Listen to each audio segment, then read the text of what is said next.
Welcome back to this reading of Charles Dickens' A Christmas Carol. Part 4. Stave 2. The first of the three spirits.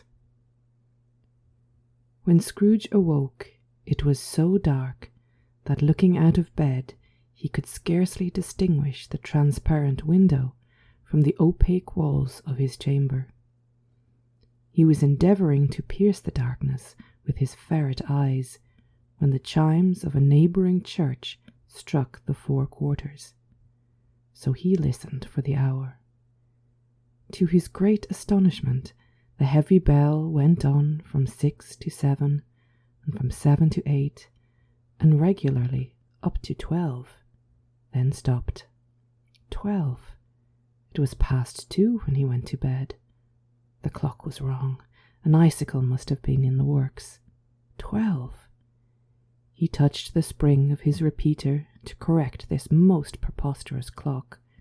Its rapid little pulse beat 12 and stopped. "Why, it isn't possible," said Scrooge, "that I have slept through a whole day and far into another night. It isn't possible that anything has happened to the sun. And this is 12 at noon?" The idea being an alarming one, he scrambled out of bed and groped his way to the window.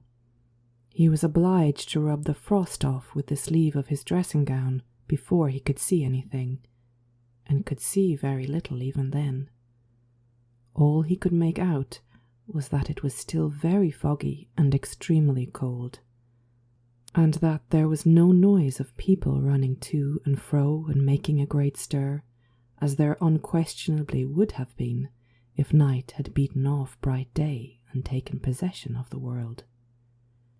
This was a great relief, because 3 days after sight of this first of exchange, pay to Mr. Ebenezer Scrooge or his order, and so forth, would have become a mere United States security if there were no days to count by.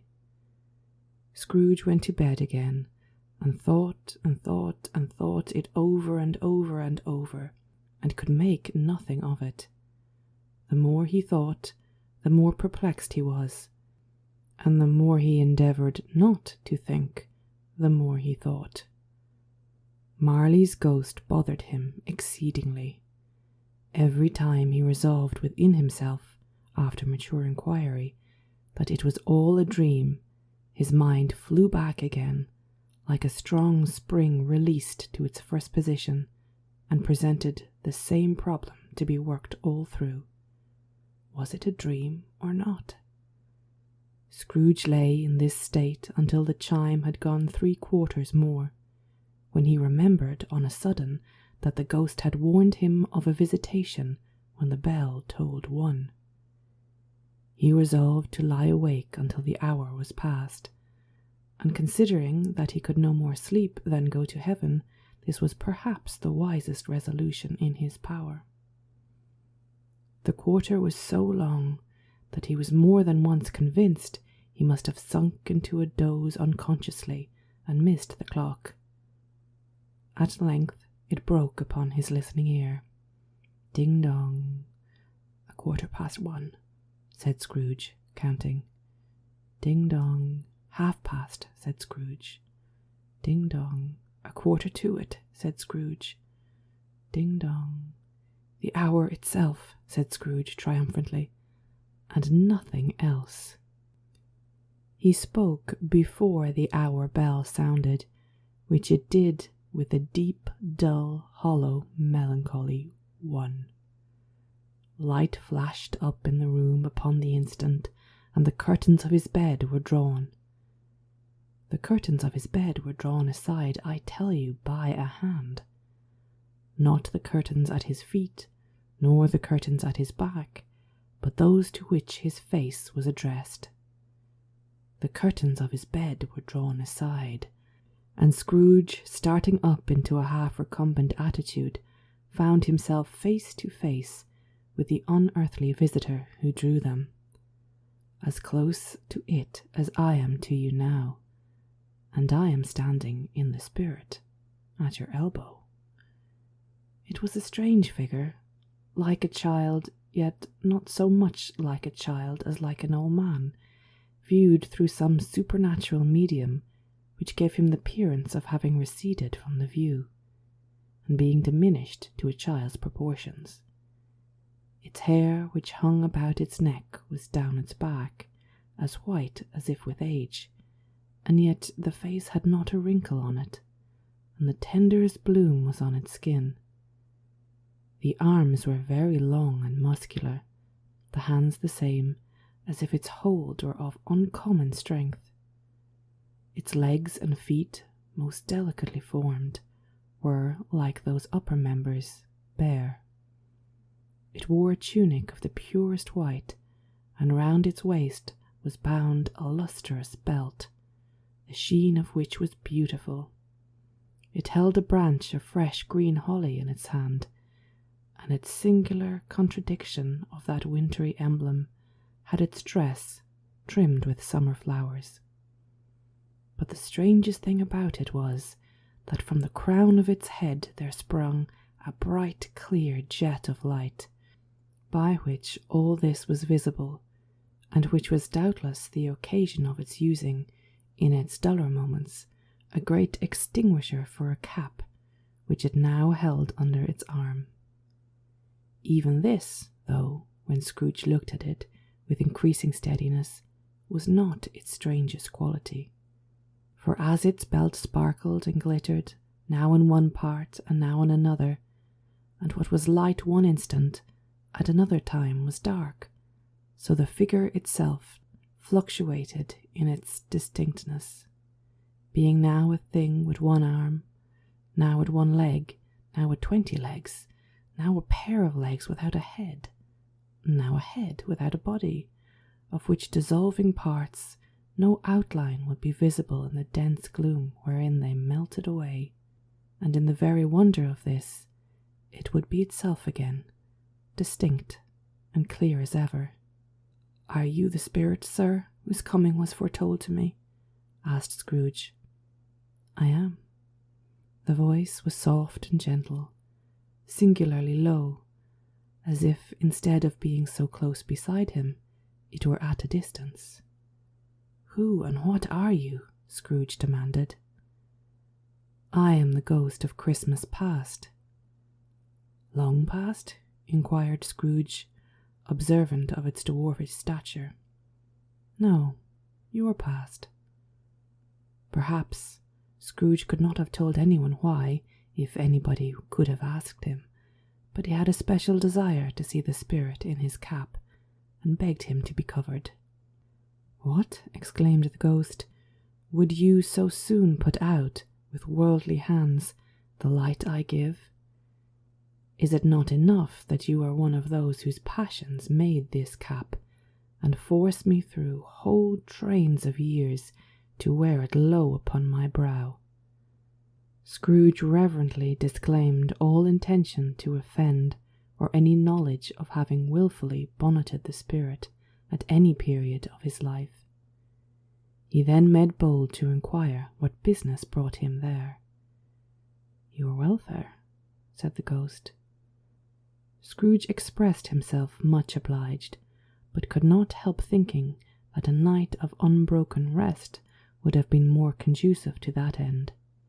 The spirit must have heard him thinking, for it said immediately, "Your reclamation, then. Take heed." It put out its strong hand as it spoke, and clasped him gently by the arm. "Rise and walk with me."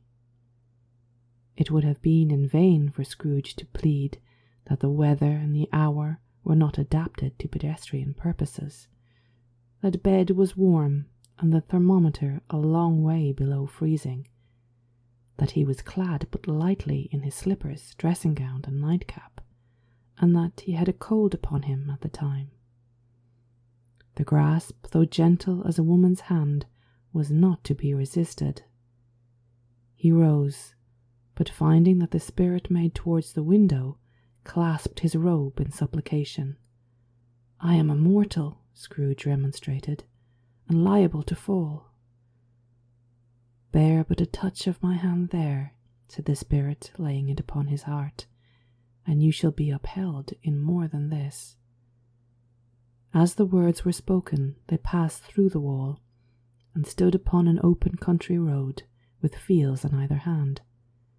The city had entirely vanished. Not a vestige of it was to be seen.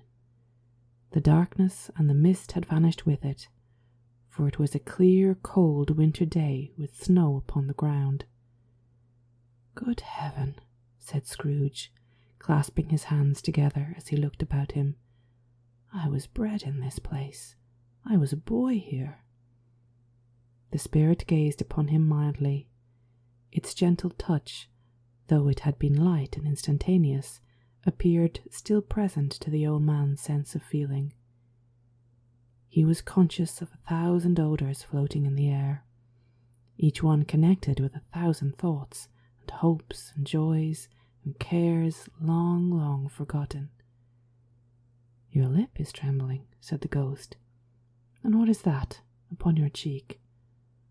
Scrooge muttered, with an unusual catching in his voice, that it was merely a pimple, and begged the ghost to lead him where he would.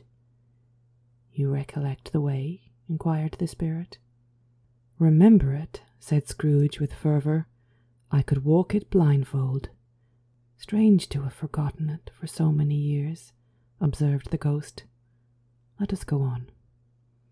They walked along the road, Scrooge recognizing every gate and post and tree, until a little market town appeared in the distance, with its bridge, its church, and winding river.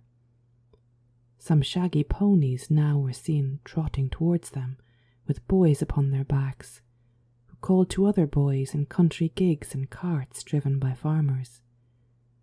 All these boys were in great spirits and shouted at each other, until the broad fields were so full of merry music that the crisp air laughed to hear it. "These are but shadows of the things that have been," said the ghost. "They have no consciousness of us." The jocund travellers came on, and as they came, Scrooge knew and named them every one. Why was he rejoiced beyond all bounds to see them? Why did his cold eye glisten and his heart leap up as they went past? Why was he filled with gladness when he heard them give each other "Merry Christmas" as they parted at crossroads and byways for their several homes? What was Merry Christmas to Scrooge? Out upon Merry Christmas. What good had it ever done to him? "The school is not quite deserted," said the ghost. "A solitary child, neglected by his friends, is left there still." Scrooge said he knew it, and he sobbed. They left the high road by a well-remembered lane, and soon approached a mansion of dull red brick, with a little weathercock-surmounted cupola on the roof and a bell hanging in it. It was a large house, one of broken fortunes, for the spacious offices were little used.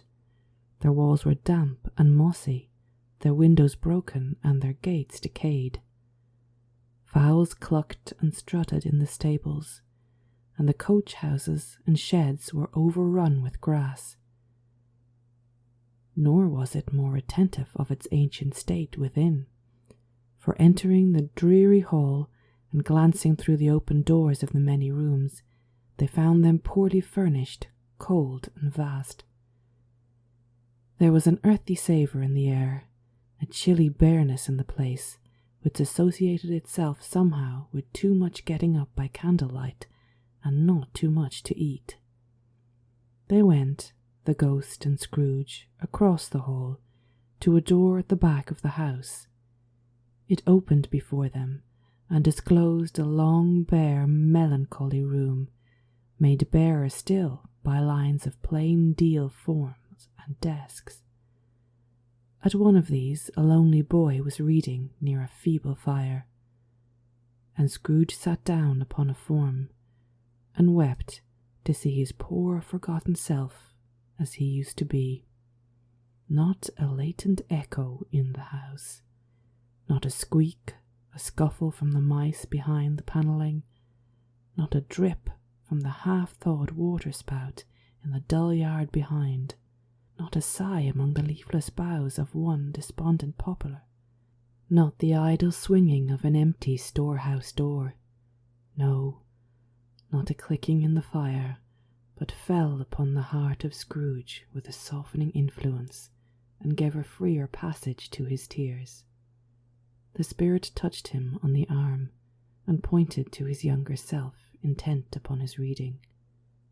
Suddenly, a man in foreign garments, wonderfully real and distinct to look at, stood outside the window, with an axe stuck in his belt, and leading by the bridle an ass laden with wood. "Why, it's Ali Baba!" Scrooge exclaimed in ecstasy. "It's dear old honest Ali Baba! Yes, I know. One Christmas time, when yonder solitary child was left here all alone, he did come, for the first time, just like that. Poor boy. And Valentine," said Scrooge, "and his wild brother Orson, there they go. And what's his name, who was put down in the drawers asleep at the gate of Damascus? Don't you see him? And the Sultan's groom turned upside down by the genie. There he is upon his head, serve him right. I'm glad of it. What business had he to marry the princess?" To hear Scrooge expending all the earnestness of his nature on such subjects in the most extraordinary voice, between laughing and crying, and to see his heightened and excited face, would have been a surprise to his business friends in the city indeed. "There's the parrot," cried Scrooge.